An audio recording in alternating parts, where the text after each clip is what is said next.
Pelajaran pertama yang saya ambil dari ibu saya adalah, yang pertama kita ceritakan kepada anak kita adalah tentang wali Allah, bukan wali murid. Ini sekarang kenapa anak-anak ini tak kenal wali Allah? Karena ibunya bercerita tentang K-pop. Ibu bercerita kepada anak tentang drama Korea. Ibu bercerita kepada anak tentang film India. Ibu bercerita kepada anak tentang make up, tentang YouTube yang dia tonton. Apa kata orang Arab? Faqidus syai' la yu'ti. Orang yang tak punya apa-apa, dia tidak akan memberikan apa-apa. Mudah-mudahan ibu-ibu yang hadir di majelis ini pulang nanti bercerita tentang Tuan Guru tua kepada anak-anaknya. Amin. Karena saya mendapatkan pengetahuan tentang guru yang pertama kali dari almarhumah ibu saya. Bercerita dia kepada anak. Sekarang banyak ibu-ibu tak sempat bercerita tentang wali Allah kepada anak-anaknya. Kenapa? Karena sibuk main TikTok. Ibu-ibu sibuk update status. Ibu-ibu tak sempat membaca tentang wali Allah.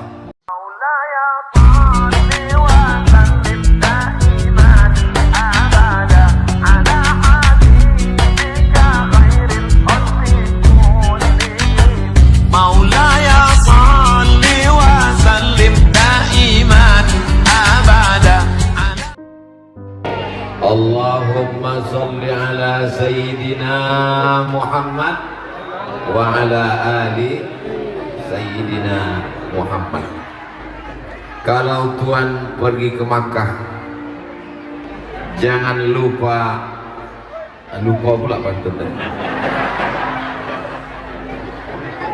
Orang kaya pergi ke Makkah hasil dari memasang pukat, kebesilam tak pandai berceramah. Awak takut balik kualat.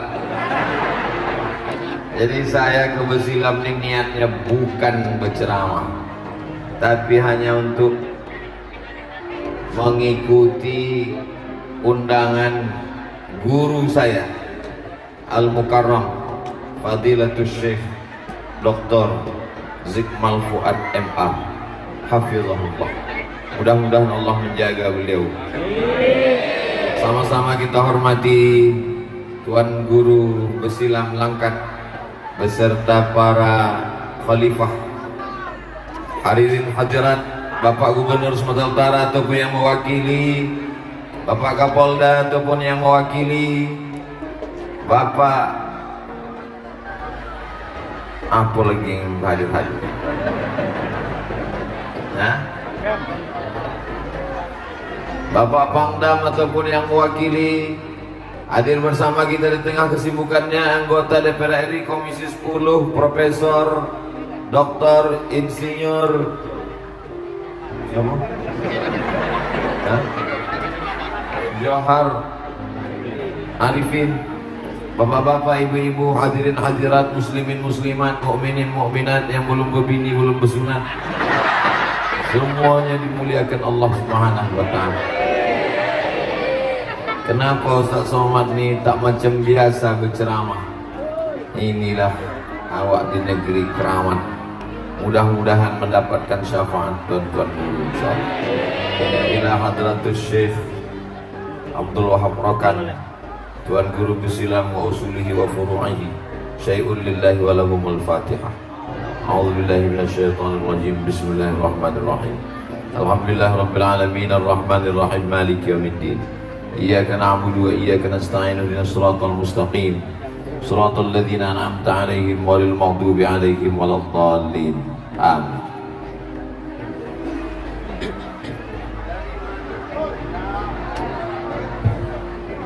Dari mana Ustadz tahu pertama kali tentang Tuan Guru tua Syekh Abdul Wahab Rokan?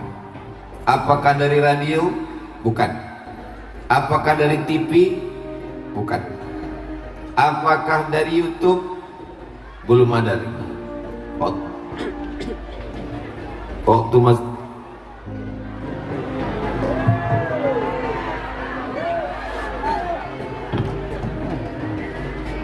dari mana Ustadz Somad tahu pertama kali tentang Tuan Guru? Hah? Jelas. Saya pertama kali tahu tentang besilam adalah, yang pertama memberitahu saya adalah sebelum masuk TK, sebelum SD, sebelum SMP, sebelum SMA, sebelum pesantren, sebelum kuliah, al-madrasatul ula, yang mengenalkan wali Allah kepada anak adalah ibu yang pertama kali. Ada namanya wali Allah di Langkat. Wali Allah itu apa, Mak? Wali Allah itu sesudah Nabi.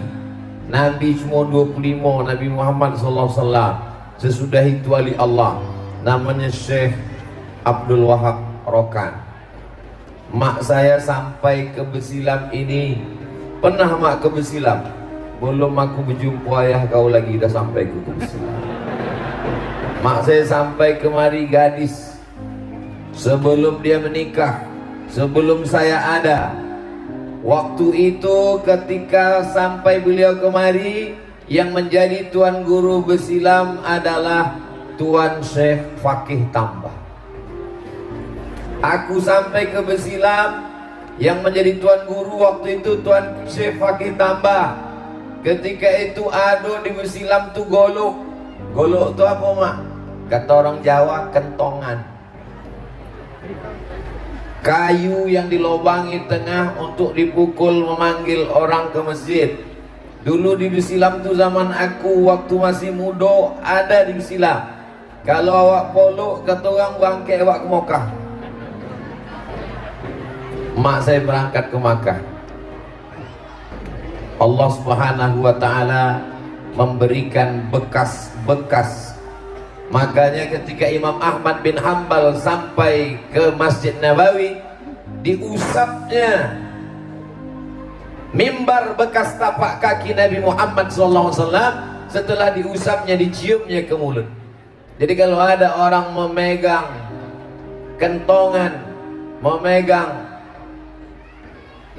maka itu adalah memegang min atharis sholihin, bekas-bekas orang soleh. Makanya di Tarim Hadramaut Yaman tak diaspal jalan, bukan karena Yaman miskin, pemerintahnya kaya raya. Kenapa? Karena mereka tak ingin bekas-bekas tapak kaki wali-wali Allah itu ditutup oleh aspal. Begitu mereka memuliakan, menghormati para wali-wali Allah. Pelajaran pertama yang saya ambil dari ibu saya adalah, yang pertama kita ceritakan kepada anak kita adalah tentang wali Allah, bukan wali murid.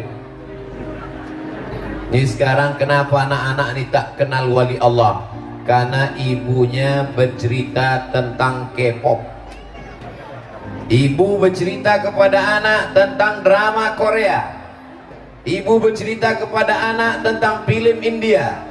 Ibu bercerita kepada anak tentang make up, tentang YouTube yang dia tonton. Apa kata orang Arab? Faqidus syai' la yu'ti.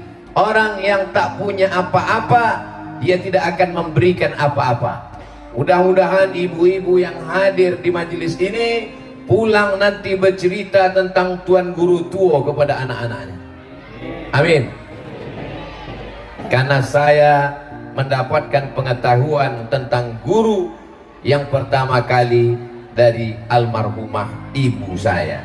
Bercerita dia kepada anak. Sekarang banyak ibu-ibu tak sempat bercerita tentang wali Allah kepada anak-anaknya. Kenapa? Karena sibuk main TikTok. Ibu-ibu sibuk update status. Ibu-ibu tak sempat membaca tentang wali Allah. Alhamdulillah, ibu saya bukan profesor, ibu saya bukan ustazah, ibu saya perempuan biasa. Tapi dia datang ke Besilam, dia berjumpa dengan Tuan Guru di zamannya. Dia sempat memegang bekas-bekas wali Allah, orang-orang soleh. Dan cerita itu dia bawa pulang. Dia menikah, saya anak pertama. Dia ceritakan cerita itu, masuk ke pikiran saya, sehingga saya tahu kampung yang sekarang menjadi tempat wisata religi, dan saya pun sampai kemari sampai hari kiamat.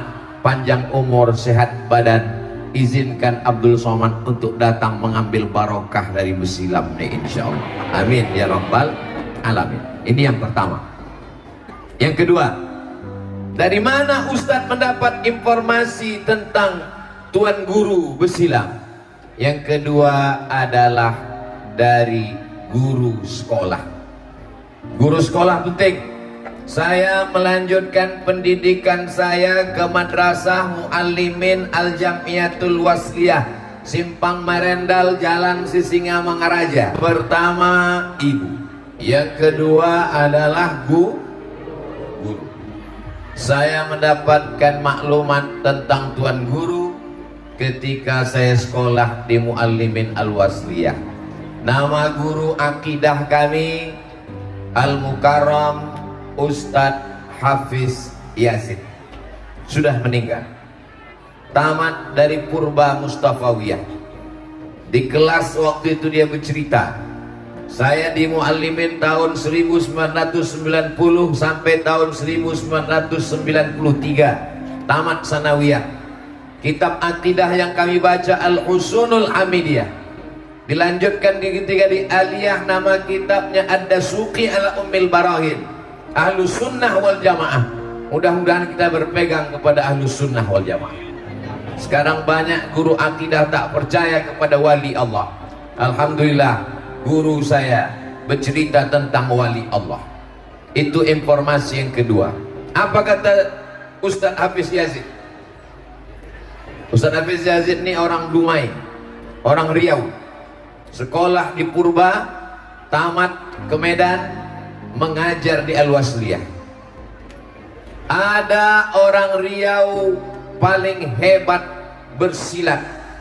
Semua pesilat di Riau, dialah bintangnya. Namanya Sulung Pendekar. Siapa namanya? Sulung Pendekar. Tidak ada pencak silat yang didatangi Sulung Pendekar melainkan dialah juaranya. Akhirnya dia mendengar ada seorang ulama hebat di negeri Langkat, maka dia pun datang ke Besilam ingin menguji ilmu Tuan Guru. Sampai di rumah Tuan Guru, biasa adat orang Melayu, tamu dimuliakan, diberi minuman. Begitu diberikan minuman, bolak-balik Sulung Pendekar ingin menuangkan air ceret ke dalam gelas, tak sanggup dia. Datang Tuan Guru menuangkan. Sesudah dituangkan, Sulung Pendekar ingin minum, mengangkat gelas pun tak juga dia sanggup. Akhirnya diangkatkan Tuan Guru ke mulut Sulung Pendekar. Lama-lama emosi Sulung Pendekar. Aku datang ini bukan mau minum, aku mau mengajak bersilat, kata Sulung Pendekar. Kata Tuan Guru, ketika itu habis hujan lebat, halaman berlumpur. Diambil Tuan Guru bulu ayam, dijatuhkannya ke bawah, menancap tangkai bulu ayam itu ke lumpur yang lembut. Sebelum bersilat, Sulung Pendekar cabutlah dulu bulu ayam. Lalu kemudian Sulung Pendekar turun mencabut bulu ayam. Dengan satu tenaga dalamnya, habis bulu ayam itu tercabut, namun tangkai yang menancap ke lumpur itu tak tercabut. Itulah yang disebut dengan istilah bulu ayam sungsang. Bulu ayam itu kalau mencabutnya dari atas ke bawah, tapi Sulung Pendekar mencabutnya dari bawah ke atas. Habis bulu ayam itu tercabut, namun tangkai pangkal yang masuk ke lumpur yang lunak itu tak tercabut. Disitulah bertobatnya Sulung Pendekar. Itu betul-betul karomah, bukan orang yang mau dianggap sakti lalu membuat konten di YouTube.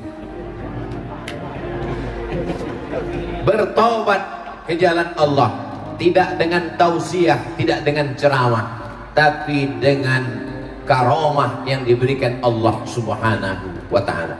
Dari mana Ustaz dapat itu riwayatnya? Dari guru saya. Percaya Ustaz dengan guru Ustaz itu? Saya percaya, karena beliau di Medan bergelar Ustazul Asatiz, ustaznya para guru. Segala kitab tuh hafal dia di kepalanya. Saya belajar tafsir Jalalain kepada beliau. Saya belajar sorab kepada beliau. Saya belajar Nahu Syarah Ibnu Aqil kepada beliau. Saya belajar akidah Asy'ari kepada beliau. Dan beliau percaya kepada wali-wali Allah. Di antara ciri Ahlus Sunnah wal Jamaah adalah percaya kepada wali Allah. Kalau ada orang tak percaya kepada wali Allah, mengingkari karamah wali Allah, jangan belajar walaupun ilmunya banyak, berarti dia bukan Ahlus Sunnah wal Jamaah. Berapa umur Ustadz Somad sampai ke Besilam?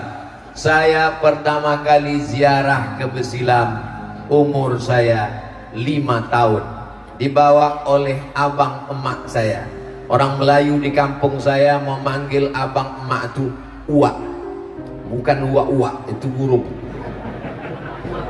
Tradisi keluarga kami setahun sekali dari kampung halaman datang kemari berombongan, dibawa anak cucu menantu kawan sahabat berziarah, dikenalkan kepada para alim ulama. Jadi Abdul Somad mengenal wali Allah Syekh Tuan Guru Tuo, Tuan Syekh Abdul Wahab Rokan, melalui 3 jalur. Yang pertama ibu, yang kedua guru, yang ketiga keluarga membawa ziarah.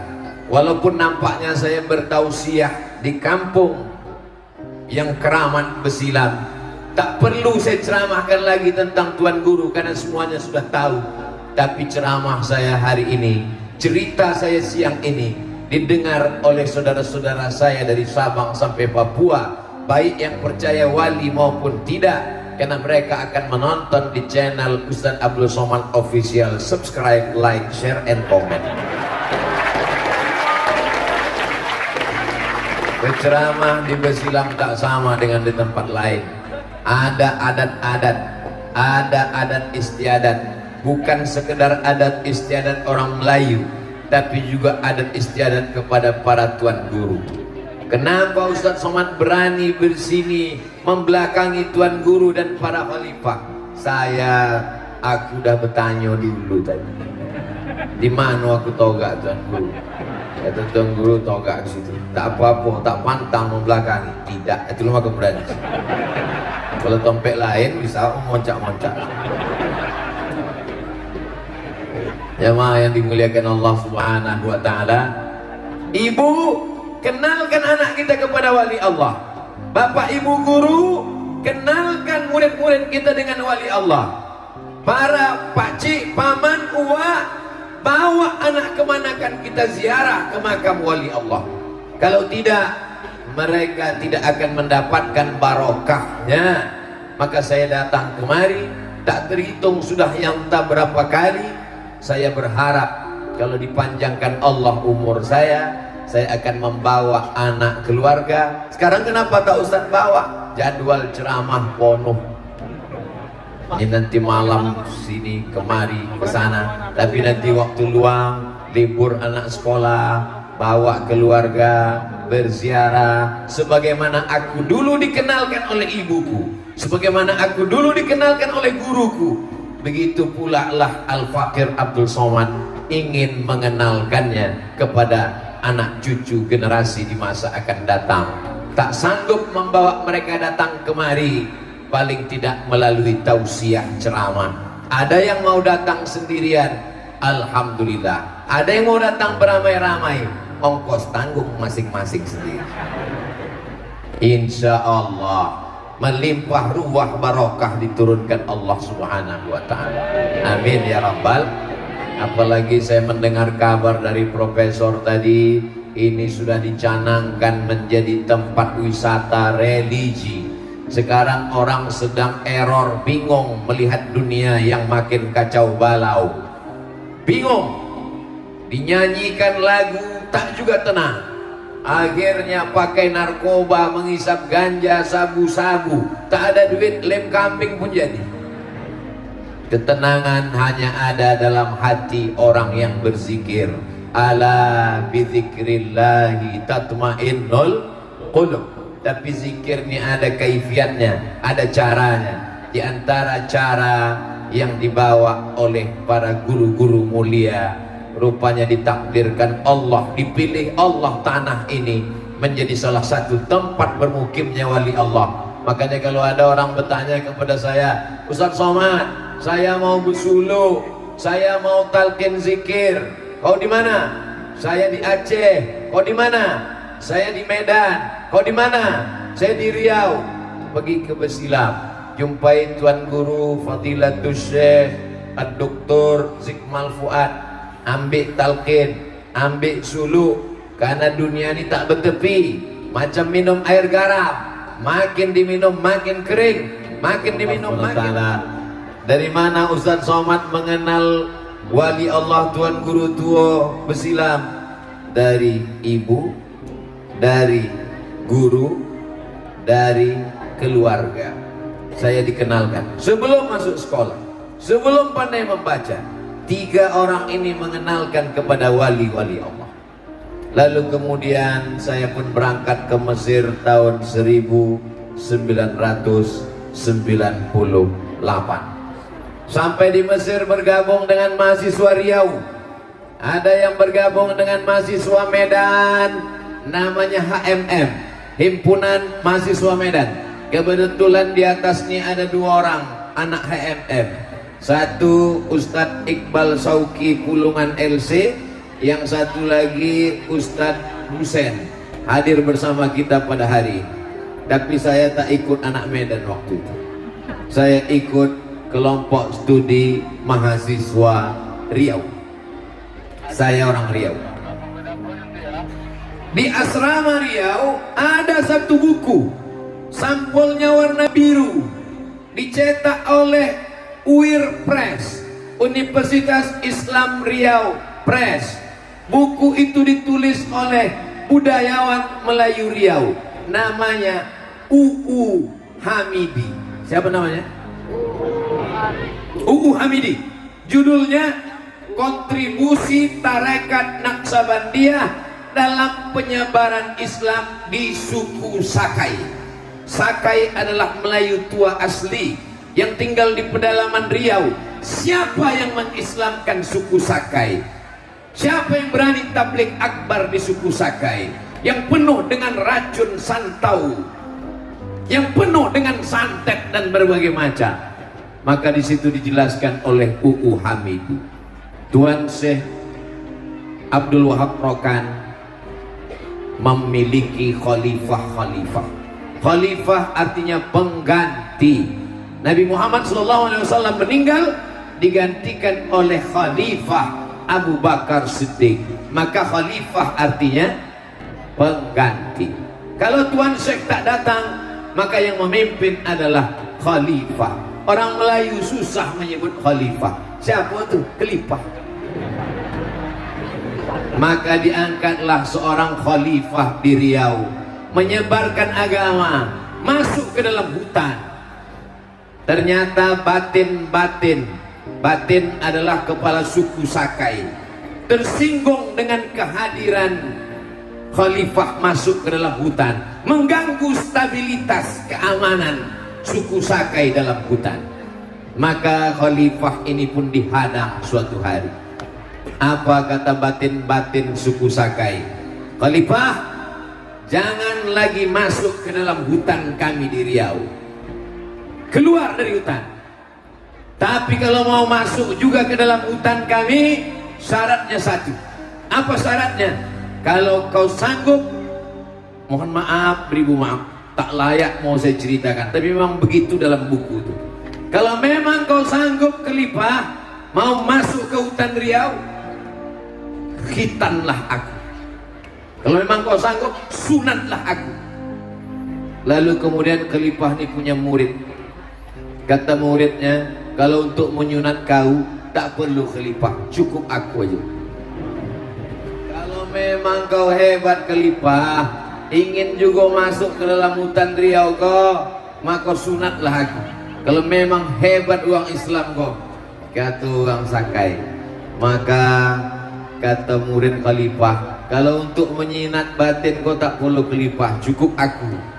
Dan kalau untuk mengkhitan engkau, tak perlu pakai ujung pisau. Pisau ini kan dua, ujung bagian bawah yang tajam, yang bagian atas yang tumpul. Kalau untuk menghitan engkau batin, tak perlu pakai bagian bawah, pakai bagian atas pun selesai. Diputar sekali, putui. Ayun sekali ayun, putus. Bayangkan kalau sampai 2 kali ayun. Itulah asal muasal Islamnya orang Sakai di Riau. Allahu Akbar. Jadi kalau hari ini ada orang membid'ahkan tarekat, membid'ahkan suluk, menyalah-nyalahkan tarekat Naqsabandiyah, tantang dia. Berapa orang Sakai, orang Akid, orang suku laut, orang anak dalam yang sudah kau syahadatkan? Orang dulu, tuan-tuan khalifah zaman dulu, orang yang tak Islam diislamkannya, orang yang tak masuk masjid dimasukkannya ke masjid. Orang sekarang berceramah, orang yang sudah Islam dikafirkannya, orang yang sudah ke masjid dihalaunya keluar masjid. Yang saya cakapkan ini betul atau betul? Banyak belajar dari tarekat Naqsabandiyah.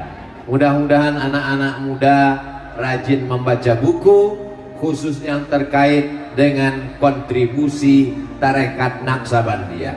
Saya dari Pekanbaru Riau pergi ke Duri. Dari Duri 2 jam pula lagi sampai ke tepi sungai. Dari sungai lalu kemudian lanjut naik sampan ke tengah danau. Melewati danau 1 jam menyeberang sungai Siak sampai ke tengah hutan belantara. Sampai di dalam berjumpa dengan kampung. Nama kampungnya Bagan Benio. Di dalam Bagan Benio ini ada 2 rumah suluk tarekat Naqsabandiyah. Tak sampai dakwah ke sana. Majelis Ulama Indonesia tak sampai ke dalam. Tapi tarekat Naqsabandiyah sampai. Dan di rumah suluk itulah anak-anak menumpang untuk belajar menuntut ilmu. Mudah-mudahan Allah melimpahkan kemuliaannya kepada para khalifah tarekat Naqsabandiyah yang sudah menyampaikan dakwah Islam. Hari ini orang berdakwah, berceramah, diundang dijemput pakai naik pesawat, tinggal di hotel bintang 5, dijemput antar dimuliakan. Zaman dulu mereka masuk ke dalam hutan belantara, sampailah syahadat, berislamlah orang. Bahkan kalau bapak ibu pergi nanti ke Pekanbaru, sebelah kiri sesudah Duri, maka di situ ada rumah suluk tarekat Naqsabandiyah menginduk ke Besilam, dan mursyidnya dulu adalah orang Sakai asli yang menjadi mursyid tarekat Naqsabandiyah, mengambil kepada Besilam. Mereka tidak hanya sekedar masuk Islam, tapi mereka mengamalkan tarekat Naqsabandiyah. Selamat dunia, selamat akhirat. Mudah-mudahan kita mengamalkan ini istiqomah sampai mati insyaallah.